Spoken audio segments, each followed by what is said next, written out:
Di sebuah kampung di kaki Gunung Tangkuban Parahu, hiduplah seorang pemuda bernama Jakawira. Ia dikenal sebagai anak yang pendiam, tetapi memiliki tekad kuat dan hati yang bersih. Sejak kecil, Jakawira sudah terbiasa hidup sederhana bersama ibunya, seorang penenun kain tradisional. Ayahnya telah lama menghilang tanpa kabar.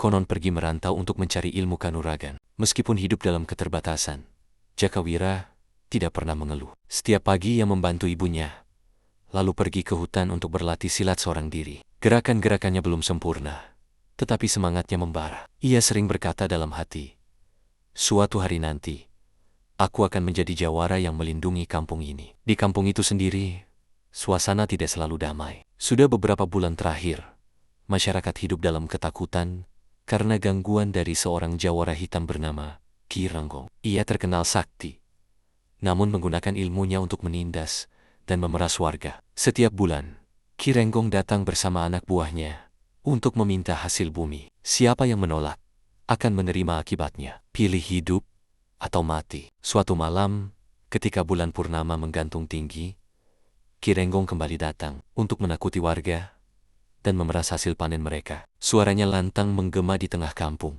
hingga membuat warga yang mendengarnya keluar dan merasa takut. Dan tak cukup sampai di malam itu. Esoknya pun Ki Renggong kembali datang. Sambil berteriak, Ki Renggong berkata, "Wahai para warga, dengarkan aku. Ayo cepat keluarkan upeti kalian sekarang juga, atau kalian akan menyesal." Warga yang mendengar teriakan Ki Renggong tersebut mulai gemetar. Beberapa orang segera membawa hasil panen mereka untuk mereka persembahkan. Namun, ada seorang kakek tua yang tidak mampu memberikan apapun karena ladangnya saat itu mengalami gagal panen. Lalu, kakek itu memberanikan diri untuk menghampiri Ki Renggong dan mengucapkan, "Ki, saya mohon, tolong ampuni saya." Ki Renggong tertawa sinis. "Kalau begitu, kau harus bayar dengan nyawamu." Dan saat itulah Jakawira muncul dari kerumunan warga. Dengan langkah mantap, ia berdiri di depan kakek itu. Dan ia berkata, "Cukup Ki Renggong, jangan ganggu orang lemah." Semua orang terkejut. Tak ada yang berani melawan Ki Renggong selama ini. Ki Renggong menatap tajam dan menghampiri Jakawira. Lalu ia bertanya, "Siapa kau bocah? Berani sekali menantangku?" Tanpa rasa takut, Jakawira pun menjawab, "Aku hanya warga kampung ini, tapi aku tidak akan diam melihat ketidakadilan." Ki Renggong tertawa keras. "Baik, kalau kau ingin jadi pahlawan, hadapi aku." Pertarungan pun tak terelakkan. Jakawira mengeluarkan jurus silat yang selama ini ia latih.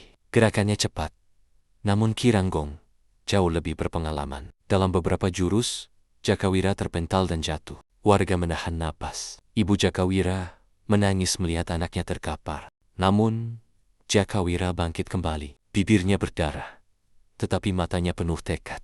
Dan dia berkata dalam hatinya, "Aku belum kalah." Ki Renggong mulai serius. Ia menyerang dengan tenaga dalam yang dahsyat. Jakawira berusaha menahan, tetapi akhirnya Jakawira tak mampu lagi menahan dan ia jatuh pingsan. Ki Renggong mendengus, "Lemah, jangan coba-coba menantangku lagi."